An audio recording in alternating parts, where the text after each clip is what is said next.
We're back live with you guys again on the final match in the West Georgia APA 8-ball World Qualifiers. We got Daniel Magalot versus Godfrey, and Godfrey is on the hill. It's 2-1, I believe, and it is a total score of 4-1.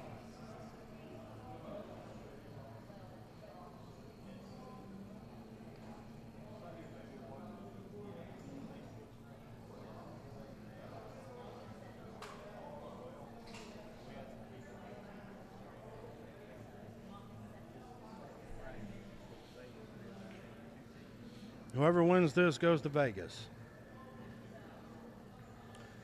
We're back live again. Just tell them that I'll try to get them. Now, fix a step away. Don wants to come up and say a few words here. Hey guys, what an exciting day.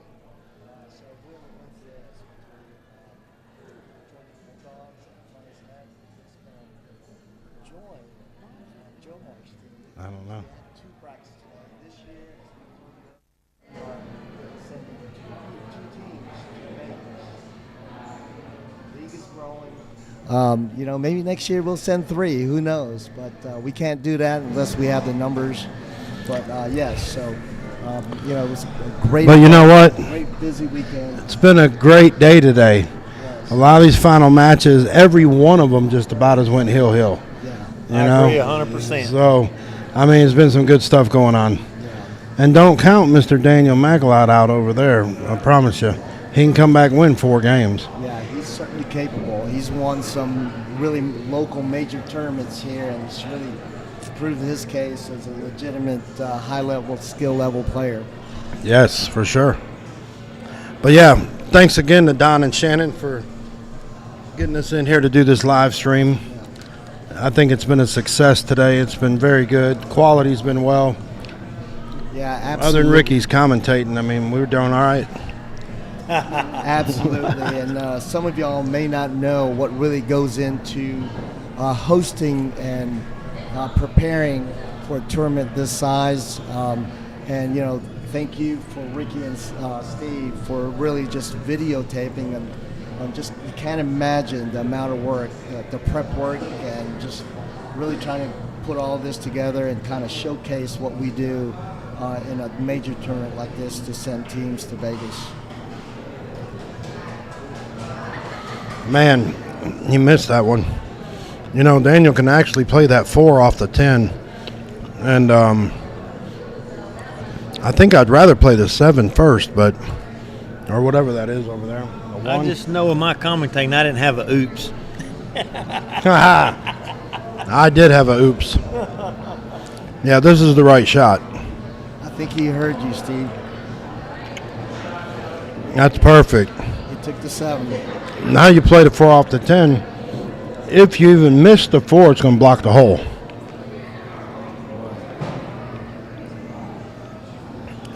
I'd put a little top. The angle's going to bring you off the rail, knock 12 out of the way for the 8. Or the 15, whatever that is over there.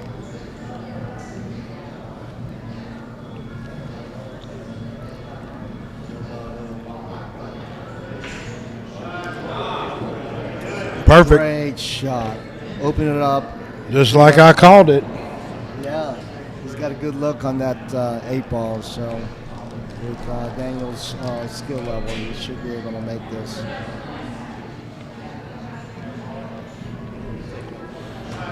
There it is. Another great match here against Godfrey and Daniel. Daniel's on the hill. He needs one more. And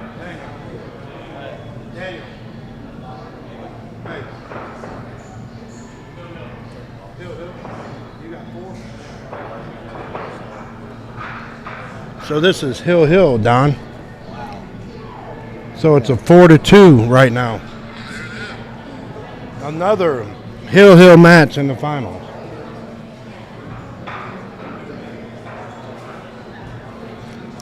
That really does make great for a tournament, though.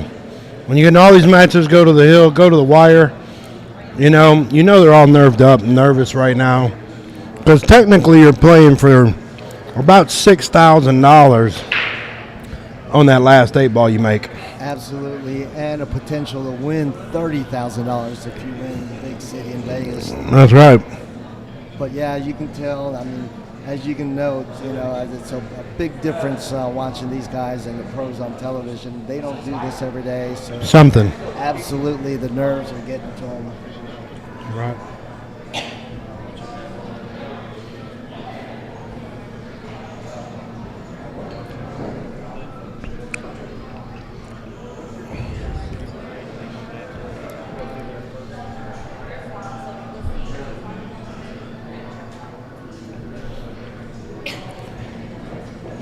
So Godfrey's solids. If he can get that 2 out of there, what do you think, Steve? I'm thinking, I mean, right there, we have, he's got to play the 5 right here, and I really feel like if he hits this 15, could cause a problem. You missed it. He's actually going to be all right for the 7. He's got a little work to do, though, Don, to get back down on that 2 ball. That 2 ball's got to go in that other corner pocket. If it were me right here, I'd be playing the 7 with some spin and bring it back and shoot the 2 next. You know?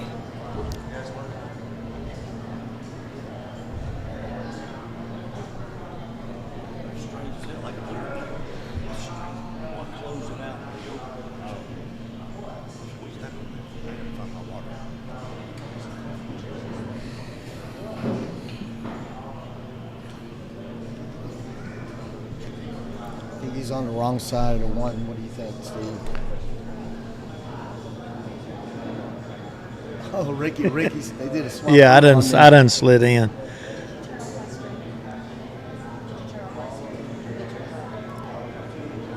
Yeah, he's definitely on the wrong side.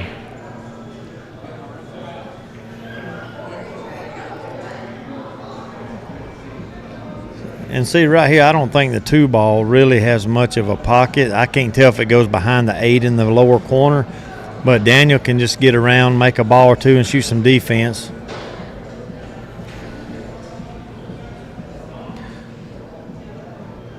I know you guys were talking about Daniel earlier. He's come a long way since he started playing pool. He plays really good 8-ball. Yeah, Daniel's another participant in our Masters League. So you guys battled out before. Oh, yeah. Had some good matches. Well, one good thing about it, if he can get down to the 15 ball, it does have a pocket so he can get out. Oh. He just broke that 2 out. I'm missing that. Yeah, at that angle, he could put a little bit of bottom left, and the cue ball should come out by the 9 and 14. As long as he clears the 9 and 14, he should be good. 1 ball first. Well, if he back cuts the 1, as long as he don't put bottom English, he'll be okay, but he's choosing the 2.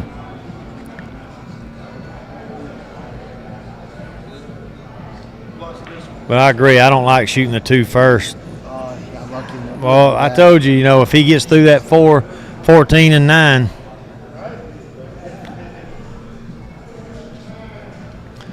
And that stripe ball makes that corner pocket a big pocket.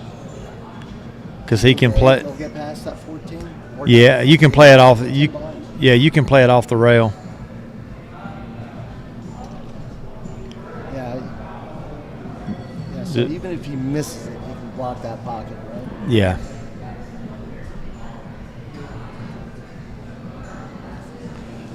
But rolling up on the 1 ball, he could still shoot the 8 right beside the 10.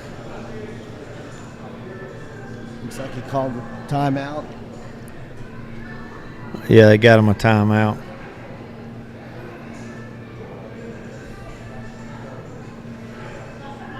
That's one thing I've noticed about APA versus, of course, we play both tap masters. Is the captain can take the cue and walk around the table and show them where to hit. Yeah. I think that a lot of the lower players, it helps them realize where to go and what to do. Absolutely right, Ricky. And that's all we're trying to do is, lower players, you want to be out, at least be in a capacity or an environment where you continue to learn. And that's another feature that, when you show them how to shoot the ball, how to hold the stick, a lot of people aim, but they don't realize their backhand is aiming wrong, right? So it's just way off. So.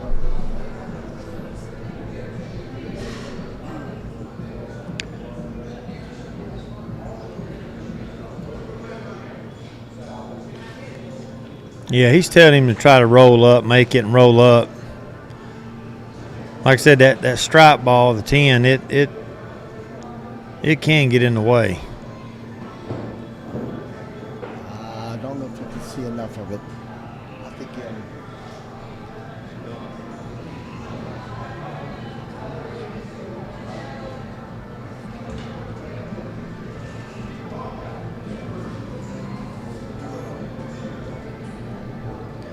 Yeah, he can play this off the rail.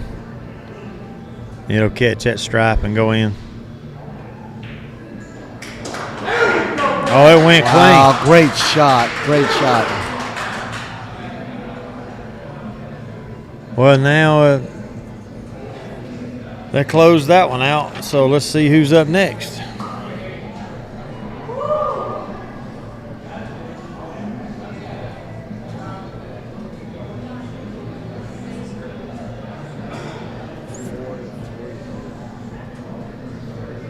No, it's 5-3. He was on the hill, so he gets a point. 5-3. So what's the score now? 5-3. 5-3? Yeah, because he was on the hill, so they get 1 point and they get 2 points. All right, 5-3.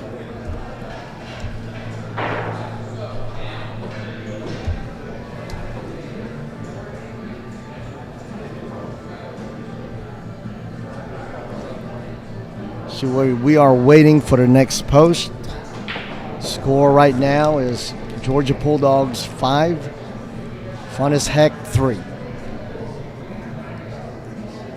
This could be another nail biter. Heel all the way. Last match could decide everything.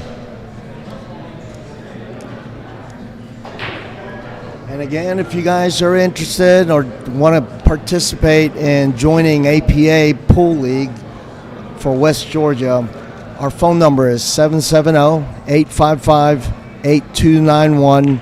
Anne Marie is our office manager, and she will take your name and provide any information necessary to get on a team, start a team, or whatnot. So please, if you like what you see and want to participate, we're glad to have you. We're Shannon and I are really shooting for the players that don't even know they want to play. So that's who we want. We want to teach the people that and get some new blood and come out, and new faces to come out and compete with us. So we just love this sport so much. We just want to help everybody that that has an interest in pool and doesn't think we're not all about having the best players. We love having the lower handicaps and and teach them how to play pool. Well, they're over discussing now who's posting who.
All right, we're up with the next match with Daniel and Chris. It'll be a race to 2. And right now the Georgia Pool Dogs are leading 4-3 against Fun as Heck. So this could be another one of those nail biters where it goes all the way to the last match. That's right, Ricky. We got 2 low handicaps, so as you know, when you get 2 low handicaps, anything can happen, right? Oh, and the nerves right now between those two are, I bet, at level 10. Yes. And the stripes right now has no issues. You just shoot the 10 in the side. Except for the 8-ball, right? Just punch it in. There we go. Now you could just roll up with a 13.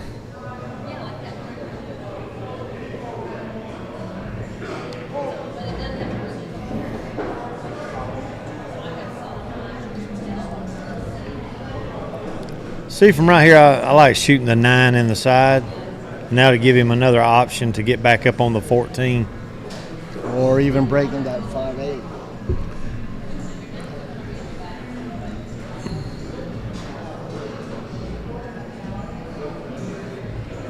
Well, he could actually roll forward here and break that out. Right.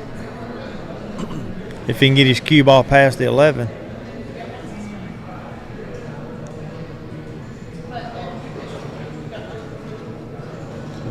Oh, he just chose to roll it up.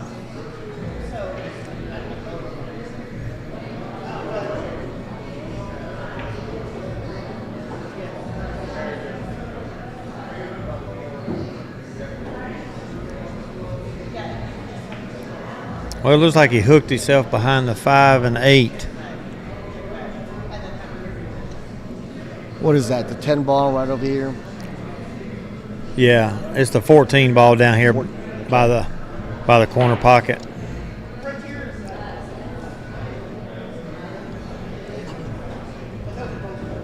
You pretty much need to cut the 11 by the 1 ball and try to put it in that corner pocket. That will open up some areas where you can shoot the 15 or a possible 10 ball. Yeah, if he makes this, this is huge. Look at that. Wow.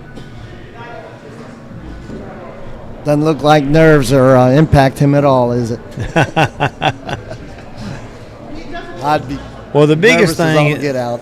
Yeah, well, the biggest, when he gets back down to get on the 8 ball, he's going to have to, if he can get that far, he's got to get back over on the side of the 2 before the 8 ball will even go. So you can just pop off the rail right here. Nothing hard, just barely just pop off the rail, leave yourself an angle. A little bit longer shot, but that's kind of want to get a little bit more angle on that, right? Like closer to the right rail.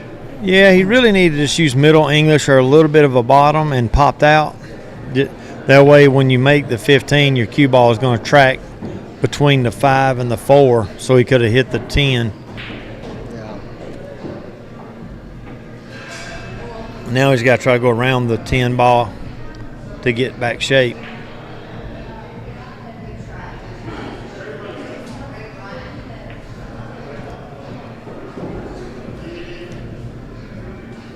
And there is opportunity here to run out if you can break out that 5 and 8 with the solids. Yeah, it's a tough run out. Yeah, the 5 ball is going to be the one you got to worry about.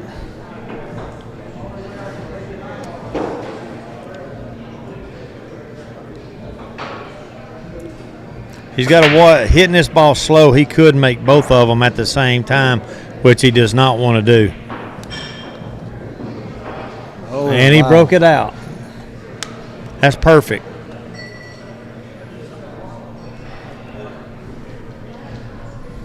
I guess if that 4 ball will get past that, what is that, the 12? Yeah. Slow roll the 5 and get 4 next. It looks like he's looking at the 1 ball. If he can get back on the 3 ball, then the 1 ball is the right shot to take. But he's got to get back over behind the 3. Oh. Right here is a pretty easy run out, though. Yeah, he needs to be careful here. If he gets behind the 8 ball after making the 15, that could make it tougher for him.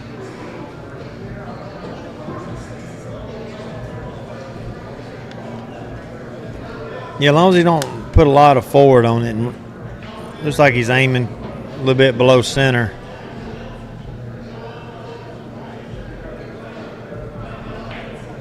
Just nice, easy. Oh.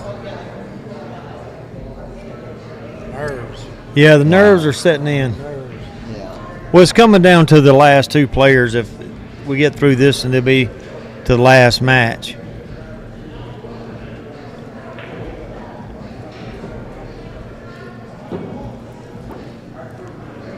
Yeah, when you only have to race to 2, that first game is huge. That puts a lot of pressure. If you win the first game, it puts a lot of pressure on the opposing player.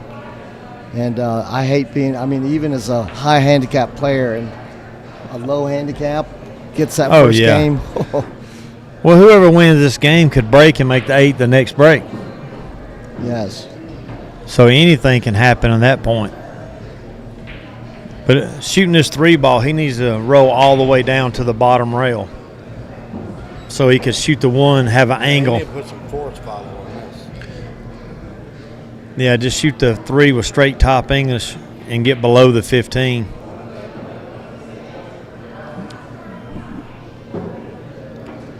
Looks like he's going after the 4. Yeah, if he's going for the 4, he needs to actually put bottom left and shoot the 3 next. Yeah. That's what he needs to do.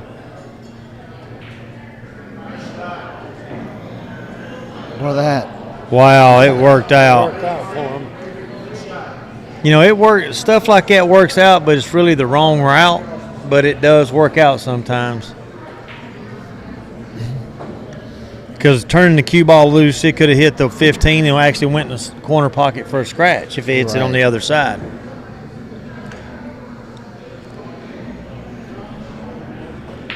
So just some straight top and come around. Jeez. And look at that. He's got 1 ball to shoot at. You know, but I think on shots like that, knowing you're down that far, maybe a captain could roll the dice and call a timeout and say, hey, let's do it this way, and that way you can get out. You know, kind of calm their nerves a little bit, saying, hey, you got this. I agree. That's a smart timeout, Ricky. I'm a true believer in, calling timeouts, smart timeouts, if you will. Yeah, you don't want to call one too early, but I think with the 2 balls left with the 8 ball, that would be the perfect spot for a timeout. Right.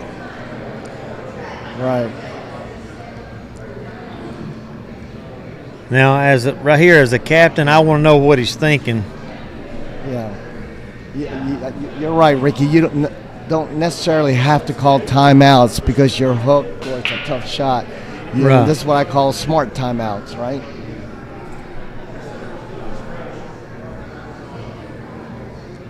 Well, it's like when we're playing in our tap league, we get timeouts.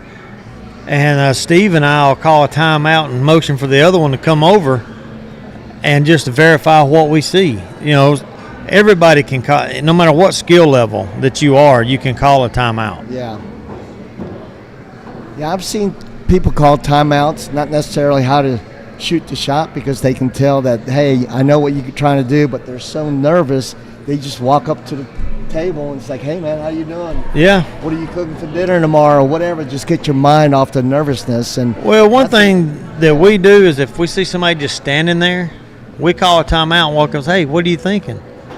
You know, what can I help you with? And a lot of times they'll say, oh, I was going to do this, and they just want you to say, hey, that's right. That's exactly right. Right, just confirm what they're thinking.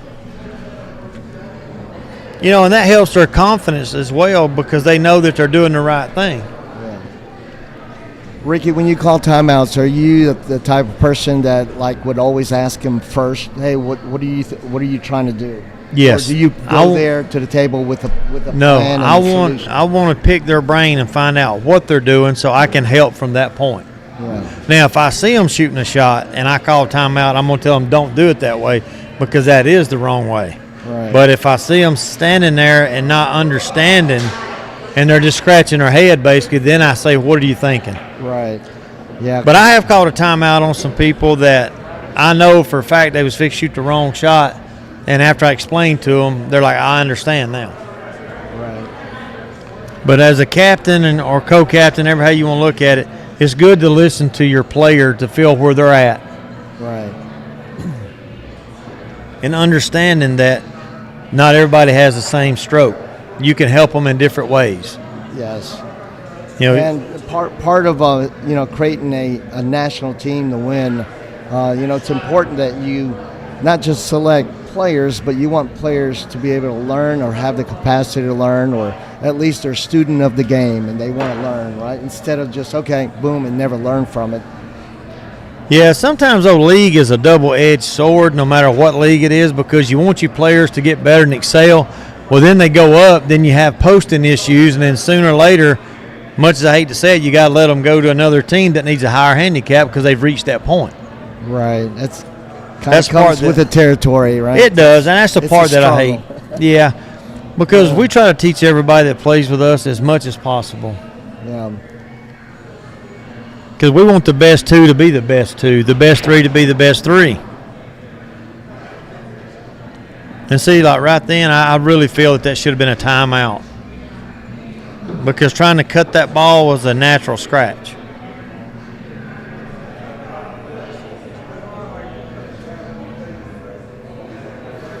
But it's hard to tell a player, hey, you've reached to a certain spot that we can't use you anymore. We got to let you go, Right. Knowing they've put the work in, they've did what it took. Yeah.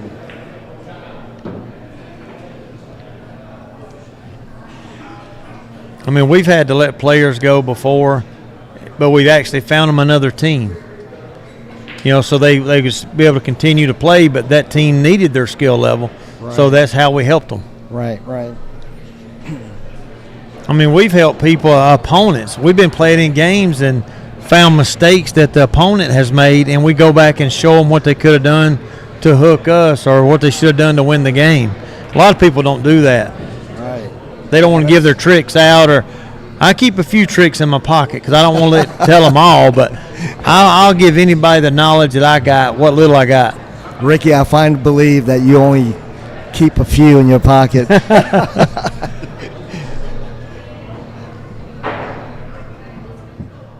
So, yeah, I keep a few in my pocket. I can't get them all out.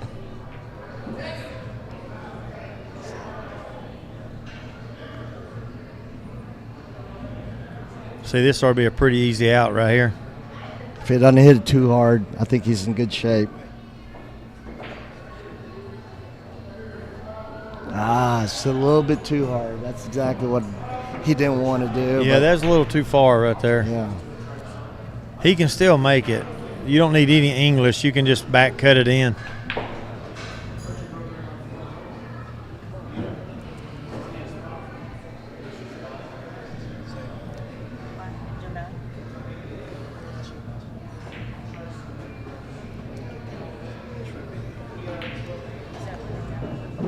Just no English right here and just cut it. Cue ball will go to the side rail. All right, Shannon Compton joined us.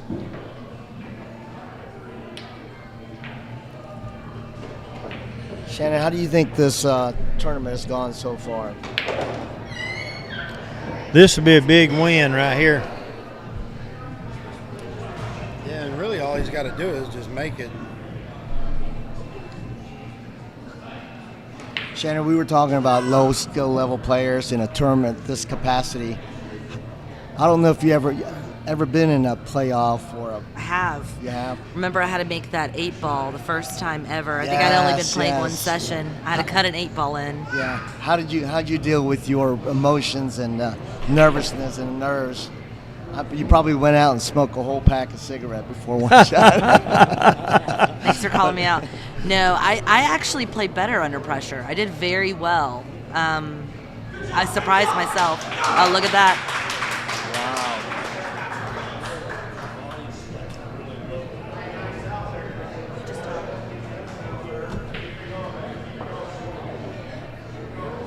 Yeah, that was a huge mistake.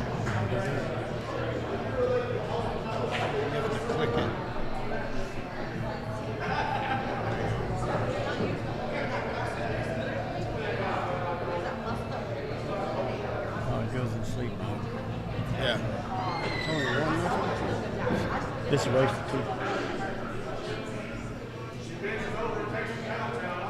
2. 1-0, race to 2. Yeah, this is huge, Ricky.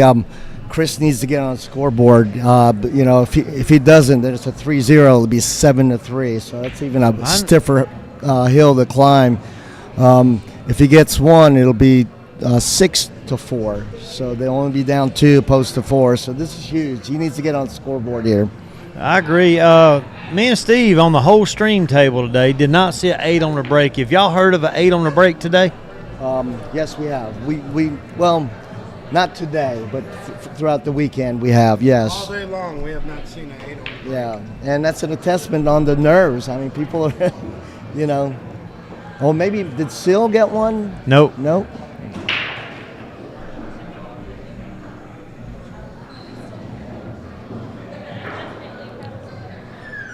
But I have noticed when it got down to it was fixing to be heel or just close, they eased up on the power. They was just breaking the balls to keep the cue ball on the table. I have noticed that. Yeah.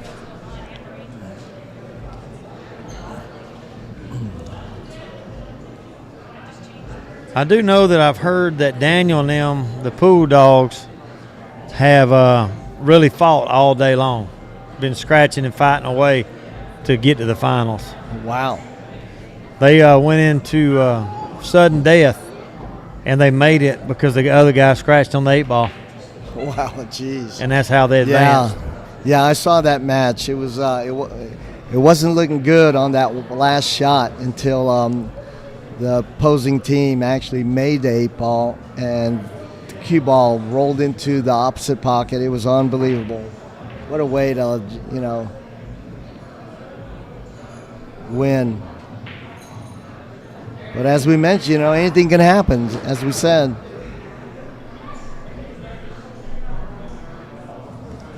So how many 9-ball teams is going to be in the World Qualifier?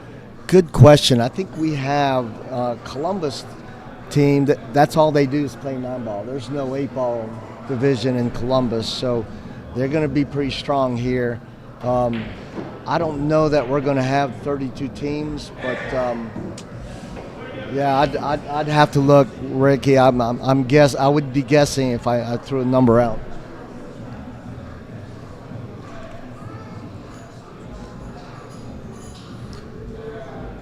You know, I pull for everybody. I don't want to see nobody, you know, get put out. But it'd be nice to have several teams from Villa Rica out in Vegas at the same time. Oh, yeah. Of course, you're always rooting for the home team, right? We all oh, play yeah, got to root together. for the home team. But I like to see everybody play and have a good time. Yeah. I'm just more, you know, I guess you'd say biased to the home team. Yeah. Well, you know, you're also invested because you and Steve have taught a lot of these younger players who are not so much younger but newer players, you know, so you got some skin in the game, right? Yeah, we do. Well, we've seen a lot of them when they first started and where they're at now. Like I said, Daniel's come a long way in his game, and AJ's become a really good 8-ball player. As a Little matter of Yurda, fact, he's come a long way in his game. AJ not only has improved this game. I remember last year this time he was like, "Oh no, there's no way I can play Masters," and I actually talked him into it, and it's actually improved this game. But not only has he improved his confidence at the table, his stance, this pre-stroke. I mean, his whole, you know, pre-shot routine is just immaculate. Well, people, you know, you got guys out there in general that no matter what you do, they're going to question why are you doing this, why are you doing that. Like even with me and Steve, if we go somewhere and play in a pro event or something, people ask, well, why are you going? You know you can't win. Well, I'm going for the experience. I'm not supposed to win. Absolutely. When you work a job every day and you playing against guys that play pool for a living, you're not going to win that. Right. You're so right. So we go for the experience, and if we do good, we do good. If we don't, we come on back home. Right. And you're right, Ricky. To me, if you want to get better and you're really a student of this game and you want to improve your game, and not just your game, just everything about any competition. It doesn't have to be about pool, but you have to. You'd never sell yourself short. You'd never come to the table and say, "Hey, oh my gosh, that's Johnny Archer." I'm going to lose. If you have that mentality, of course you're going to lose, right? You always go in there thinking, "Hey, I'm going to beat the table. I'm going to beat who I'm playing." In reality, that's what you're playing is the table. Once the other opponent gets to the table, you can't control what they do. Right.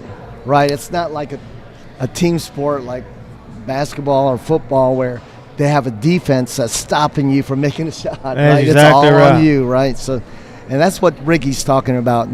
Playing the table. There's even a free throw in basketball. The fans aren't twirling anything to make you miss that shot.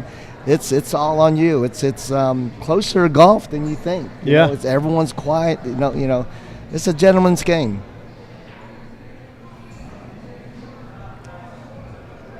Oh, what a roll! So it's going to be hard to really shoot any kind of defense.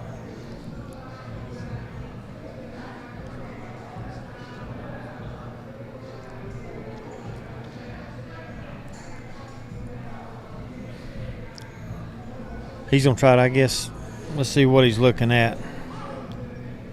Sometimes it's hard to guess what's going on because the patterns that we choose and look at, somebody else may not see the same pattern.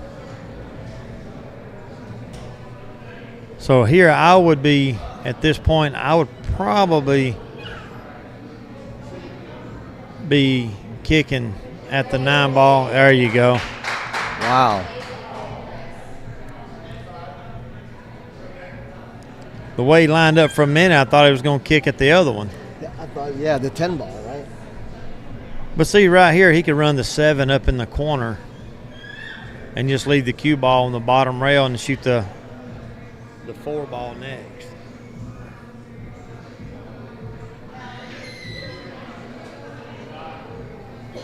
See, I don't know. Well, he blocked the pocket, so I just don't know if I like that defensive strategy.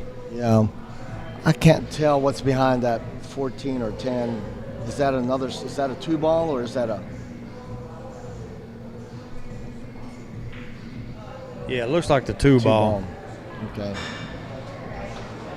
Well, really for the solids, the only trouble you got is the 2 ball.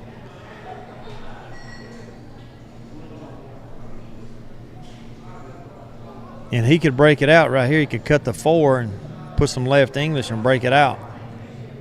If he does that, then there's no trouble at all after that. Yeah.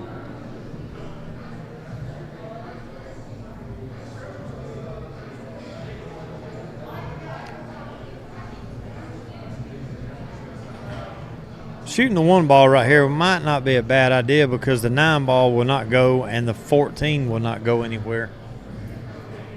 So shooting that, it may turn out good. Wow. Well, now the 14's got a bank shot. But then if he makes it, getting on the 9 ball. I don't know if I would have shot that 1 ball. I think I would have hit that 4 ball and then played defense behind the 8 and shoot that 2 ball. Yeah, he could have broke it out. But I'd have definitely, shooting the 1 ball, I'd have went back down table with the cue ball. I'd have went as far down as I could. Oh, my gosh. He just made see, right here, you shot. could just kick off the rail and hit that ball and just make sure you get a rail and you got a simple defense. Right. Now, if he can make the 1 from that particular angle, that's not bad either.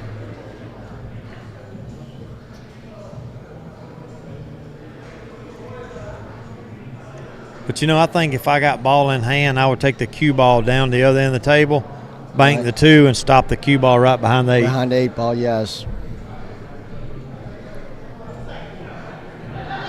But it may have snuck out where he could catch just a piece of the 14.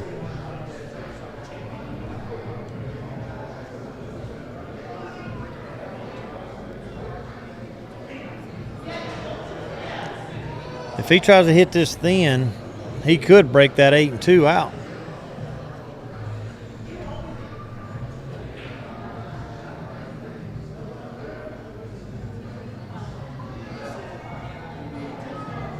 Well, he got one of them out of the way. See, right now would be a good time to shoot the 2 ball and leave the cue ball down table against that rail. Because if he makes the 9 ball, he has the bank out, and if he can bank out after making the 9 ball, that's a great shot, great out. Right. But I'm going to make somebody bank out.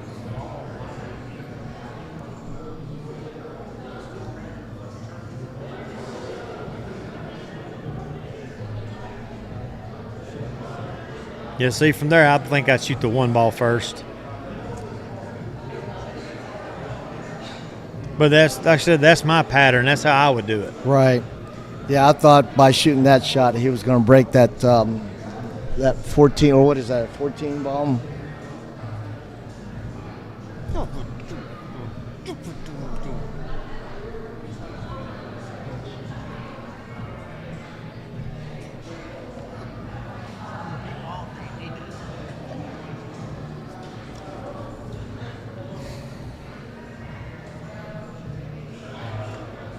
Yeah, he can make that and just float down. But still, that 8 and 2 ball is going to be something to deal with. You're right, Ricky. I think he's going to put himself in a predicament where, he's got to deal with the 2 ball and the 8 ball last, and that's that's really to his disadvantage by doing that. See, right here, I don't know. It looks like he's got a small angle, but he's got to make sure he gets off that rail to shoot that 6.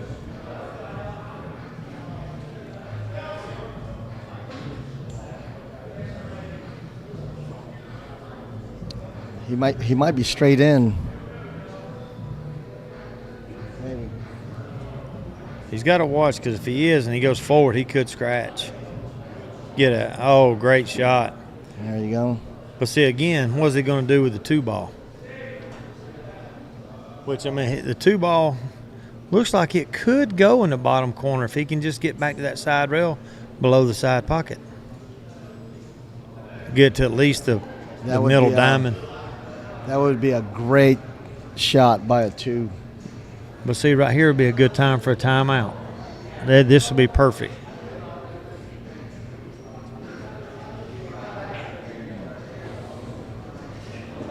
Because, see, as a captain, that's when you really need to call a timeout and say, hey, this is where we need to be. This is what I need you to do.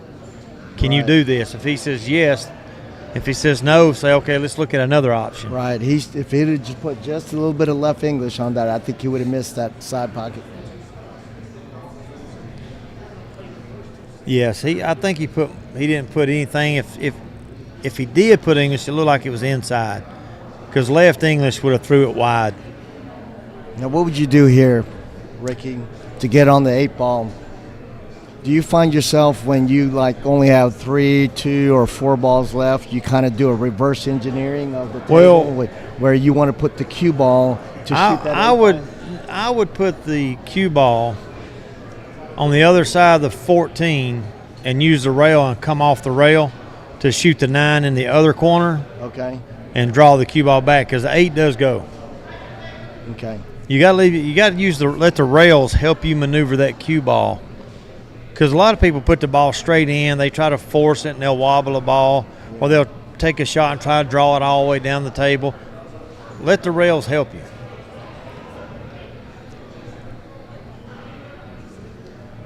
Because right here you could put it just past the side pocket out in the middle of the table. See, this is unless he's trying to draw this ball back with that little angle he's got. But even still, you may not get where you need to. I hope he doesn't bobble this. Yeah, see? He did exactly what you're talking about. You just hit it too soft. Well, see, and no right shape. here it is. This coach called a timeout going over to talk to him. Well, if I'm this coach, I'm going to tell my player, do not make that ball. Just push that ball to a pocket. Oh, make it a duck shot. And then make him shoot at the 2 ball. Yeah, make him break it out. You know, because the closer you get to the pocket, actually what he could do is bank that ball over to the corner pocket where the 8 is on the table, and just leave the cue ball on the other side, the same side of the table, and he can't even see the 2 ball. Right.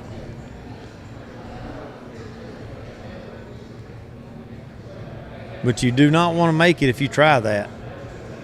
Oh my gosh, he made there you go. The only thing about going that way, which it worked out, is if he hits it too hard, then he could float down and hook you. Going the other way, he can't. But it worked out. That's why this 8 ball. There's all kind of options. Well, we got a shot watch here, so obviously he may be kicking at the 2 ball, or, you know, I'm scared that he might scratch if he thins it. I'm going to bank it toward the 9 ball. That way, if it hits the 9, it could go in the side. And that the 9 ball would go up table. Because if you try to thin it and hook him, you could scratch.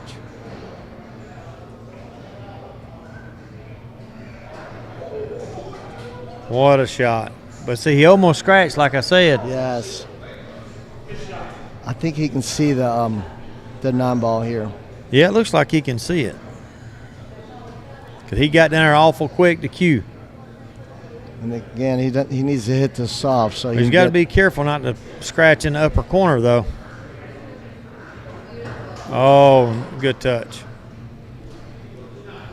So this is tricky because if he misses it and shoots it soft, Daniel will have an easy 2-8.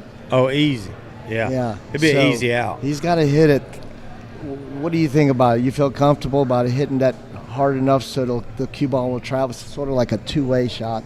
Oh, yeah. You don't jack up on it. You just use straight English and just push through the ball, give enough speed. And you don't want to shoot at pocket speed, but you want to give it a little bit of a stroke. See, wow. He might get lucky right there. See, that's about as lucky as you can get right here. Yes. Anything can happen. Because if he cuts this in the side pocket, he's got to turn the cue ball loose. And when he hits this bottom rail, it's going to be tracking toward the corner pocket beside the 8 ball. Again, I really feel that this should be a timeout for his team to talk to him. Yeah. And does it have to be the captain, Don, or can it be anybody? It could be anybody. A lot of players have different, not necessarily the captain. Typically, the captain is the best skilled player, but not necessarily. And if you think about it, in high-level tournaments such as this one, you only get 1 timeout. So your handicap doesn't dictate the additional timeout if you're a lower handicap. And when you play like that all year in league, a lot of people make that mistake thinking that they have 2 or 3 timeouts, and you're just getting 1.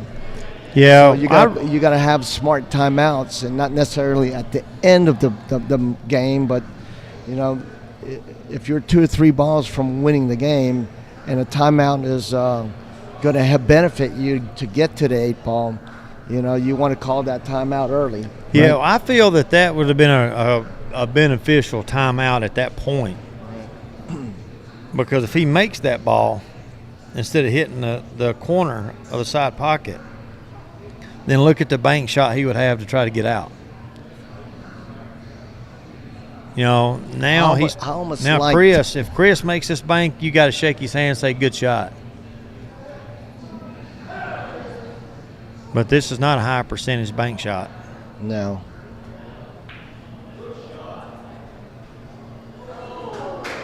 And that might be actually a good lead because he can't cut that all the way up or he'll scratch. It could be. If you got enough rail, then you got to shoot at it because the leave is not there. We'll see how he shoots this.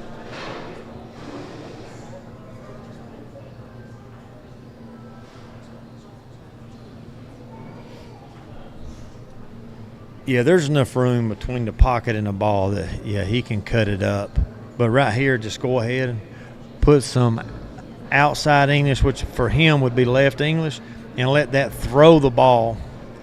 Oh, he's playing safe. And it would pop right out. See, I mean, that's not bad, don't get me wrong, but that still leaves him a go-ahead bank shot and leave the cue ball down here unless he chooses to cut it.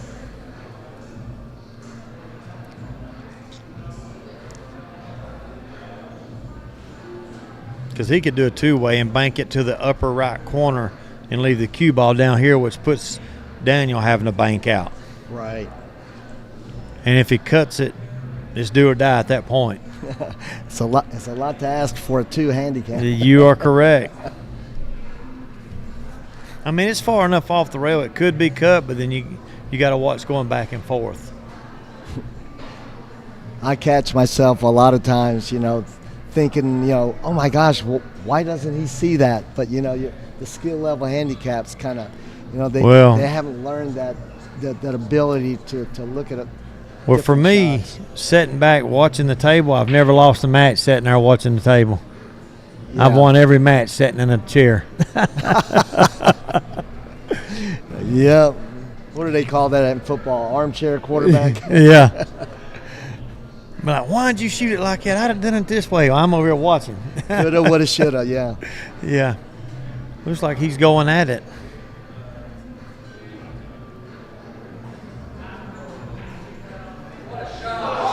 Wow. All right, great shot. We just got on the scoreboard. We just talked about that. Wow. It's heel. Wow.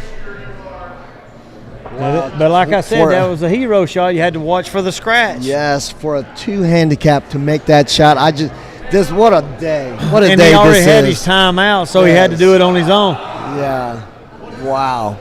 So right now, that took guts right there. If since that Pool Dogs are winning 4-3, if Chris wins this next game, what would the final score be at this point before the next match? If let's say if Chris wins this, they'll get 2, and so it'll be 5-5, correct? Yeah, it'll be 5-5. Oh, what? Boy, wouldn't that be something? Wow.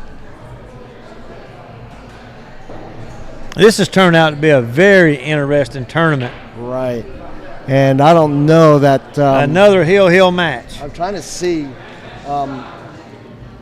if they have another. So Daniel's ready. They got AJ and Daniel already played. So we've got Wade Bailey on the other team as a 6th that they can play. So wow, what an interesting match this is.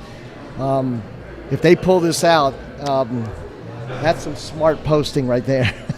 Well, Daniel Maglett got posted earlier to try to go ahead and win the 3. He only needed to get the 3. And some unfortunate rolls turned the match around, and they're just clawing their way back. They've been fighting all day, so it wouldn't be nothing without fighting again, Yeah. It means more, which I wish they didn't have to fight like this, being the hometown crowd, but right. Man, it's an interesting day. Ricky, what's your thought process for, if you win the coin toss to post first or the opposing team to post first? What do you know about it? You share some knowledge on that? Well, I like to. For a while, we was defending the post, but then we kind of changed that, and now we really like posting first because my belief is on that. You post your middle handicap. Okay, they're either going to post their same middle or a lower handicap, so your middle handicap is either going to get a game or give a game. And then if you win that first post, no matter who they post next, you control that, especially if you win that first match. Wow. Have you heard theory of people posting first because they control the last 2? Yeah. You've heard that, and that's huge. Well, if one of your middle handicaps can win that first post, okay, hypothetically, they win the first post. Right. And then the guy you post next, and you're going to throw, if you've already won the first post, you're going to throw another middle guy. What if that guy wins and you still got 2 of your higher handicaps sitting in the stable? It don't matter if you can burn their best player because they're coming back with a good player. Right. So right. you just burn them with a lower handicap, and if they win, it's over and done with. But if they don't, you still have your 2 best players per se on the team waiting. Right. Yep. And that's, for a team to say we're 2 down and they still have their best players sitting over there, no matter what team it is. Right. It can be brutal, a thought process, knowing that you've got to put people up against them. Your final match should never come down to a 2 or a 3 with that kind of pressure. What about this? Have you heard? Well, if you're gonna lose, you don't want to lose with your best player not even playing. That's correct. And see, we've had a few people. We'll win the first match, and then we've done this and lost. We've lost the first match, but then 2 of our best players win back to back. Well, now you're up 2-1. Right. Well, then your middle guys, it's up to them for the very last 2 matches. That's a lot of pressure. Yes. And they lose, and it's not their fault, but it's just the pressure. Right. I don't like putting pressure on a 2 or a 3. Sometimes it happens, but you shouldn't do it because you posted wrong. Right. I think before Chris makes any more balls here, Ricky, I think he needs to take care of that 6 ball behind those 2 balls, the 2 strike balls on the long rail. Yeah, he doesn't need to leave that last. You go ahead and shoot the 3 ball in and maybe get to the 5 ball and break it out. But definitely not shoot the 5 right here. That's just not the right ball. Right. Because right now the 9, 13, and 6 is the biggest problem in this whole rack. Well, now he just made that a problem. That's okay. So Daniel's got some work to do here.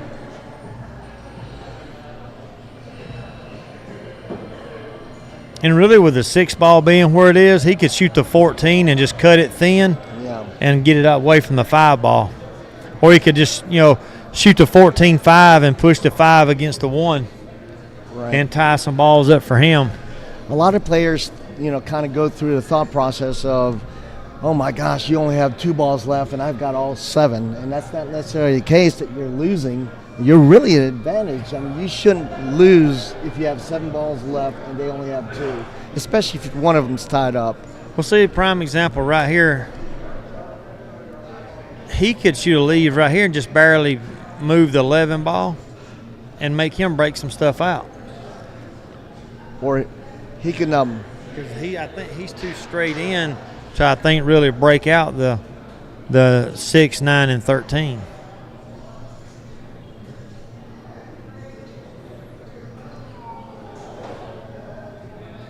He might be able to force it. Yeah.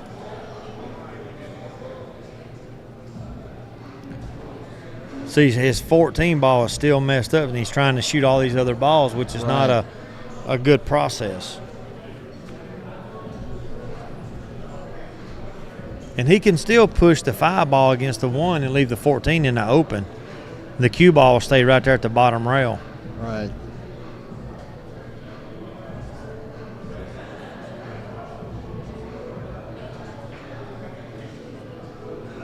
Oh. Yeah, see, that wasn't a good play. You got to leave that ball at the pocket. I think it's safe to say that that's not what he was trying to do. He was trying to block the pocket and secure that pocket from those 2 balls that need to go there. On shot, people need to learn on the bar boxes. Yeah. You can really finesse the ball and get all the action you need out of that cue ball by just finessing it. Right.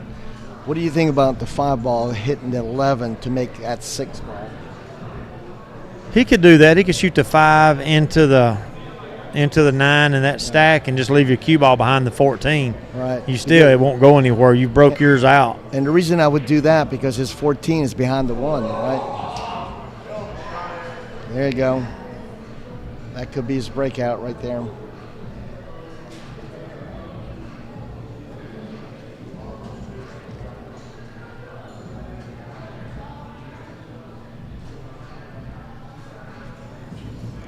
See right here, he could bank the, I think it's the 12 ball, and just leave your cue ball down there behind the 8. If he gets him hooked, then that means he has to shoot the 6 ball. You don't want to make it because then you leave yourself an issue. So he's going for a breakout right here.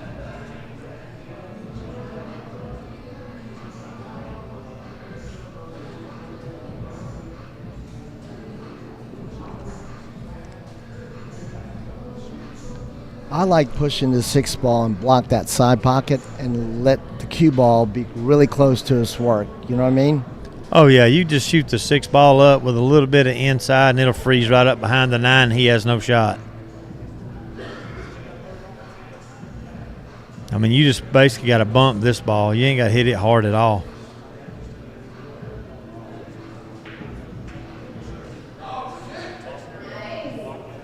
Oh, that's aggressive. See, here you can lock him down. For him, though. He got lucky on that shot. Well, he could bank the 9 ball and stick him right behind the 13, and then he's kicking.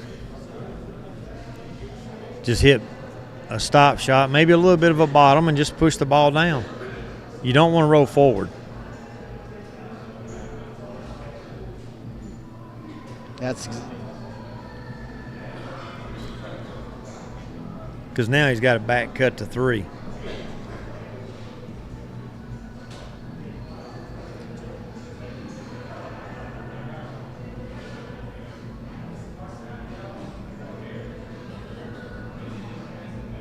But, you know, this whole match, I've not seen one timeout at all called on Daniel. Oh, really? Nope. You know, right. You're right, yeah. because Chris has AJ had one each game. Yeah.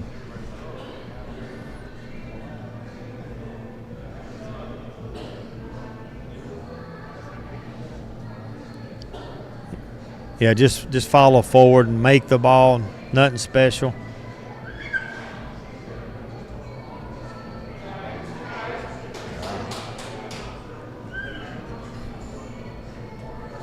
See, again, you know, the 14 is a do or die shot. Depends on where you get, but you've got to clear the table of the other balls before you shoot at it.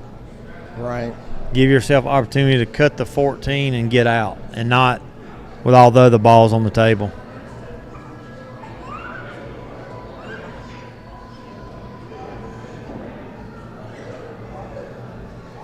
Now here he could do it, shoot that 12 in the side, and then he could roll up on the 14 and shoot the 13. I don't know that he can see the 12. He can actually shoot that 13 in this corner and get shape on the 14 in the same corner. He could do either or. That's a good route. Then the 12 he stops, shoots the 12 and 8 ball. Where the ball is down. The 13 ball, if he follows just forward and make the ball, it's natural shape. Yes. Very natural. Just don't have to hit it too hard. Just pocket speed. He's just got to make it. Oh, he missed. And see. Yeah. Now, I wonder if that 5 ball would go past that 14. I just think he's nerved up because he knows it's heel, and he needs to just calm down a little bit. Yeah.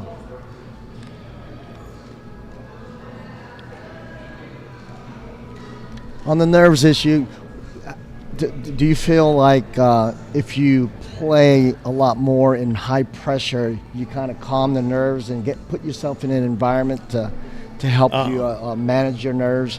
100%. I get nervous at big events. The first game I'll have some jitters, and then I'll try to get them away after I make a few balls, and then it usually fades off. Wow. But I've been playing like. So even at your level, you're telling me that you get nervous, or you?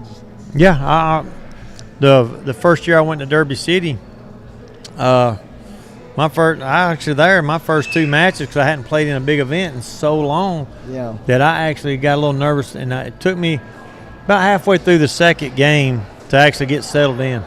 Wow. I think he's playing this because the 5 Yeah, the 5 goes, I guess. But I'll tell you, out of all the tournaments I played Petrie McCannon at Derby City, and I really wasn't worried playing him. It was elimination round, and it really didn't bother me because, number one, is I hate to be this way, but I knew for me to beat him, everything had to line up. Right. That's what he does. He plays with Mika Eminen for Team Finland, and it was just fun to watch. You know, he controlled. Watching them guys play is just totally different. But I didn't get even nervous at all playing him.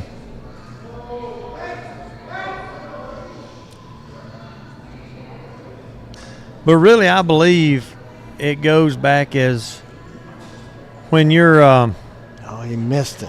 It starts when you're younger. If you play baseball and or competitive basketball, sports, any competitive sport where you're playing in a gymnasium or you're playing, out in front of a crowd. Yeah. You're either going to embrace that and take it with you throughout life, or you get a little nervous and it stays that way. But I believe in pool, the more tournaments you play with higher handicaps, put yourself in the pressure positions that it will subside a little bit. But each person handles it different. Right. I know guys that they can play tournaments wide open, but the pressure of playing for money changes the way they play. Absolutely. That's absolutely. Well, it kind of goes along the line with playing a better player. Don't know if you ever experienced it, but the player is much better than you are, of course, but you tend to play more defense. You're just not the same player like if you were playing a weak player, Yeah. With confidence, it just you take shots you normally won't take. You're being overprotective because they can run out, right? Yeah. But And see, I'm not for sure I like this strategy here. I think you need to shoot the ball in the side first. Because he's got to get this ball at an angle. yeah. Now, if he can come off that bottom rail with some inside English to straighten it back up, that would be the right shot. He might be able to spin it 2 rails and come back out. There's just so many options right here. Yeah, I think you're right. I would have taken that 12 ball first.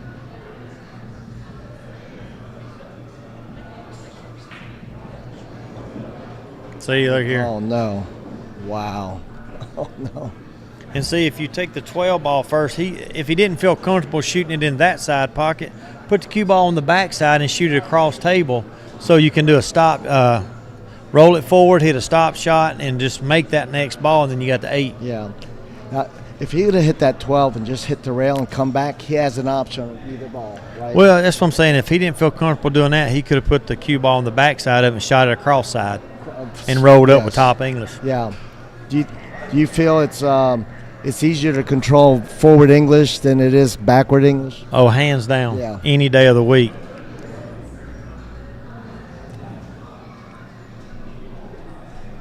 Yes, a lot easier to control.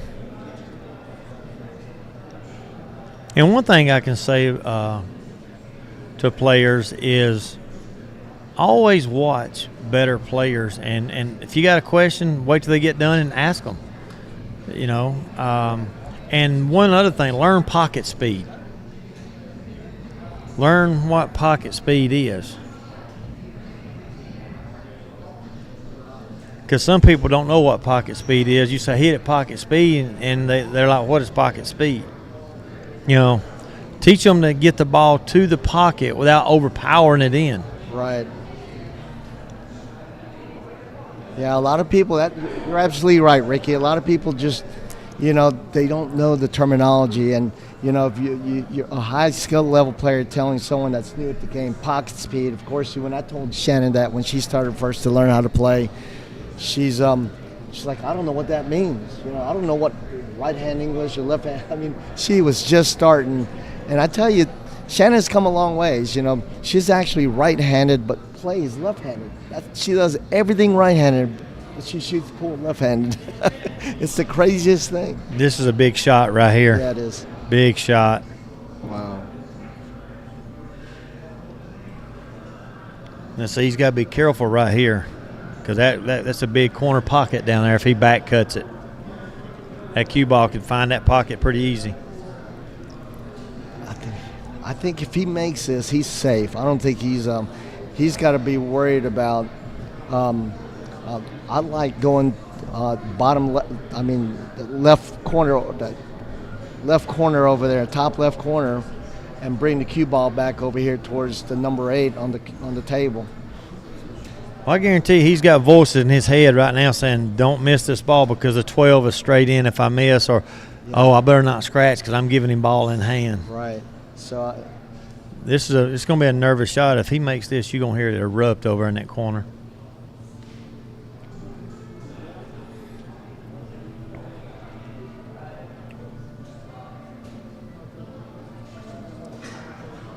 And see, they didn't use the timeout. Did they use the timeout already? Yes, they did. Matter of fact, I think both of them, Chris had a timeout and Daniel, I believe. I know I saw AJ talking to him, so it could have been on Chris's timeout. Have you ever played in a match where the opposing team said, "Hey, you already took a timeout," and you actually didn't, or likewise? Yes, we've had that issue. What do you do when to prevent that scenario? Well, it's kind of he said kind of thing. What I like to do, Ricky, I don't know if you guys, and I'm just trying to teach what I know, right? Wow. Great. Wow. I told you it was going to run. So 5-5. So it's 5-5. 5-5. Man, oh man! What a comeback! This is awesome. But back to the timeout. I like to, every time I do a timeout or the opposing team does a timeout, I put a T, of course, on the score sheet, but right beside it, I put the ball they're calling the timeout on. Well, see, in TAP, it's all on the app. So if you're sitting there and you go to a timeout and they did not click the timeout button, right? And you know how it gets sometimes when games are run together. They'll be like, "Oh, you had a timeout." Well, when? Well, a while ago. Oh, I didn't hit it. So how do I know it wasn't last game? Yes. So, all right, well, I'm going to step off here for a minute and go find out who they're posting, and I'll be right back. Okay.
All right, we got Olivia Maglot playing Wade Bailey. This is a sudden death match. Sudden death match. One game decides who goes to Vegas. Ain't that something?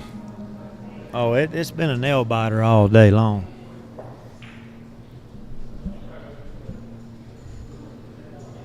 And Wade is a 6, so I mean he could run out at any minute.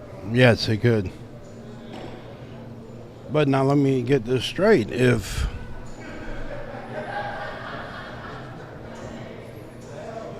because of time limit at sudden death. From what I understand, they said they're going into sudden death, so it has. I assume it's the time limit. Yeah. Now, if it was a 5-2 race, I like, the odds. But right now, he can just push stuff around. Yeah, for sure. But again, a while ago in the last match, there were several opportunities for a timeout for that other for Daniel. Yeah. And nobody called timeout to help him. Right. As a group, I feel like some timeout should have been called to help him in that situation. Yeah.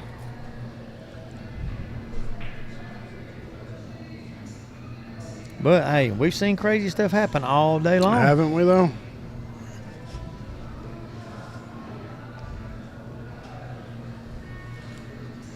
I mean, you can run out and then scratch on the 8.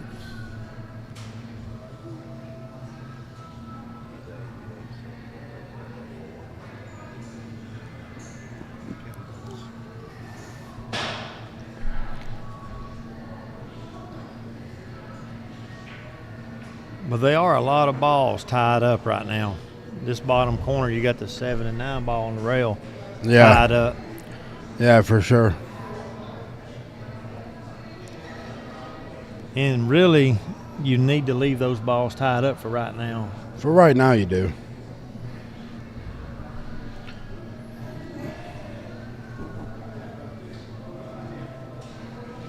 I think I would shoot the 11 ball right here.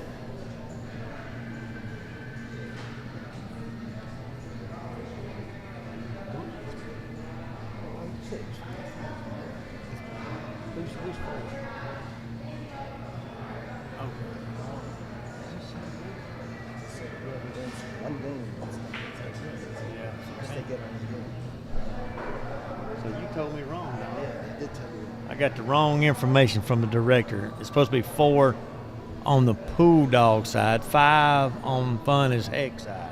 Come on, Don, help me out, man. We got it fixed. It's okay. Yeah. I'm gonna blame it on he's got a lot going on today. He's got a lot going on right now. Thanks for working with us, guys. Yeah, man.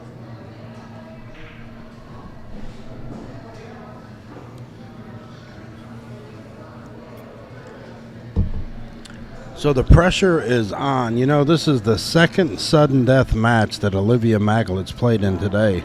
Yes, it is. Yeah, she won the first one by default. The guy scratched on the 8. So we'll see what happens.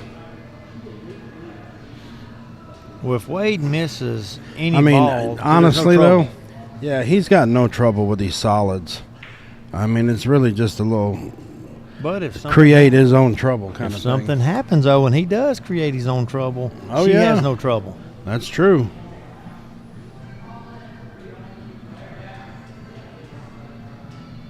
And really right now, him being a 6 and it's sudden death, he may think he's got the edge because he's the better player, and that could really... I can bite you. It can. But we'll see. Looks like he's going for the 1 ball on the side.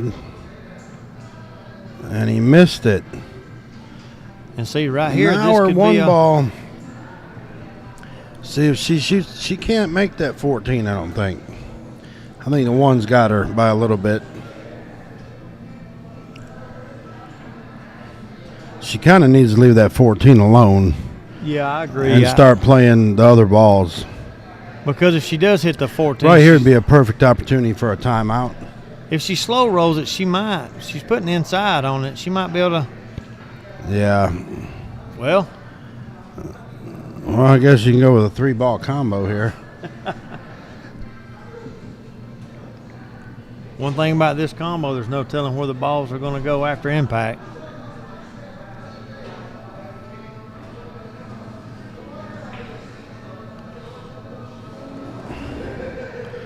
Well, they're all broke out now.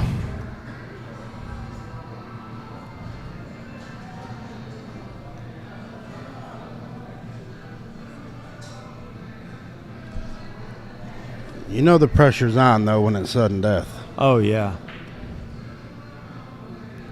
Well, like I told Don earlier, I do not like putting pressure on a 3 or 2. Not on my low handicaps. If it comes down to the final match, you really don't want that at all. No, I'd much rather have my my top players with that pressure. Because it's not fair to put that kind of pressure on somebody. No, I know it's going to happen sooner or later. I remember when Johnny Chisholm had to play toppy. Yeah. You know, and had all that pressure. I mean, had a chance to win, too. Yeah. Yeah.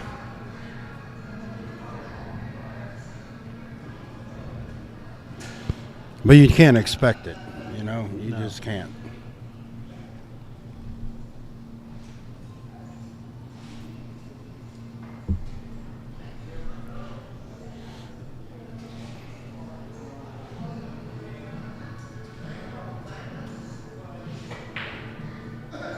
Oh, he wobbled it. I see anything can happen. We'll see what she does here.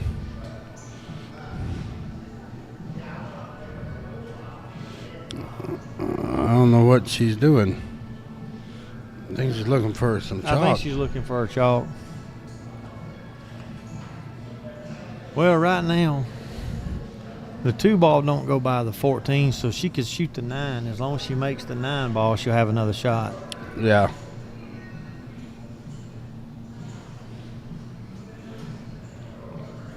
She's real unsteady with that backhand. Yeah.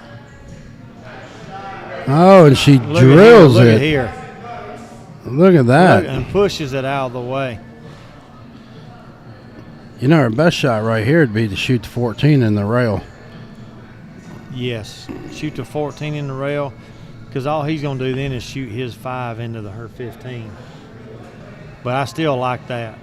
I like that, too, because then you can shoot your 10 or 11 into his 5, you know, and But leave him a real if bad she shot. makes this 10 ball. It could change the game a little bit. Yeah. But she's But got I don't like this, because if she misses, she's leaving him right there. You know, it's not the right scratch, shot. that's the thing. Look at Oh, and this. she Look drilled at it. You know, and Look at here. Look at him. Look at here. so, Steve, knowing this is the situation, when do you call a timeout? I would probably let her shoot. Like right here, she keeps looking at that 14 ball. Yeah, see, That to me, that's not the shot. somebody needs to call a timeout if she shoots know? at that 14 ball. Yeah, I mean- would definitely. If she goes at that 14, I would definitely. Yeah, I'd be see, calling a timeout yeah. right here. Yeah, this is not the right shot. Yeah, I don't like that at all. Yeah, see, that should have been a timeout called. Yeah, I'm gonna blame the captain on that. Well, whoever's going to do the timeouts, you got to call a timeout there. Because if he gets on the back side of that 5 ball, it's a done deal probably. That's right. But it is a tournament. Anything can happen. He missed it. See, right here, she just needs to shoot the 15, come back over across the table Yeah, for the see, 14. Yeah, they need to call a timeout. I agree. Yeah, and give her a pattern. Yeah. Because right now the pressure's on and she's new. So Daniel's going to there call a we go. timeout. There you go. There's finally a timeout. Yeah, finally. Well, I'm going to time out and go to the restroom real quick. See right here, I think they need to shoot the 15 and let her get up and shoot the 11 next. Possibly the 14. Depends on where she can put that cue ball.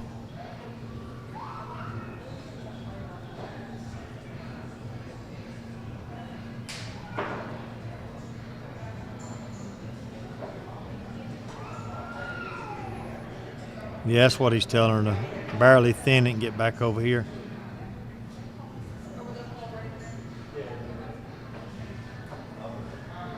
This is a nail biter right here. This is a nail biter. Yeah, just thin it and come back across the table. Don't hit it hard because it's going to come off hot. Hit it.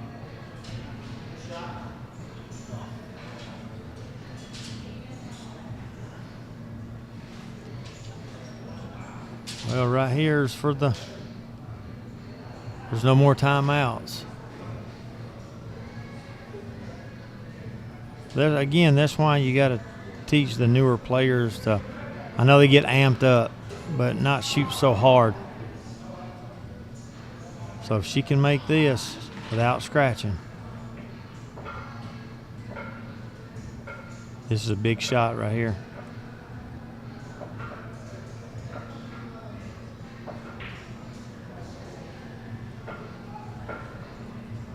Yeah. Well, that was a big shot. So right here, you can just roll down, just pop off the rail a little bit, not a whole lot.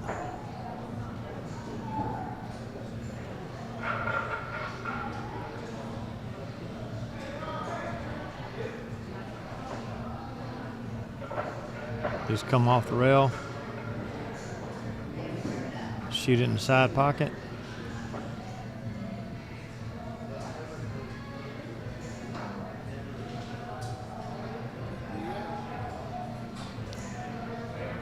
Well, this could be it right here, Ricky. Yeah, they're calling a timeout, looking at everything. What's that? You know, the captain's telling him he thinks he needs to shoot at the corner pocket instead of the side pocket. You know, See? I mean, the corner is a bigger hole at this point. But you know, this right here, if he wobbles this ball, cue ball is going to stay on that end of the table, so she could have a shot. That's true. But if he makes this, I'm telling you, it's going to erupt over in the corner. It's going to erupt. Oh, yeah. Yeah, he makes this, it's going to erupt. But if he misses it. He changed it to the corner. Yeah. And he drilled it. And that'll do it. Yep, that got it. Another team going to Vegas. Another team going to Vegas, which is the Fun as Heck team. So thank you guys for tuning in today. It's been a very long day, and we'll look for your support. Appreciate it. Don, Shannon, Monica, Sticks. Anybody else? I think that's it. Just thanks all the teams for coming out and being in APA. That's it. Y'all have a good night.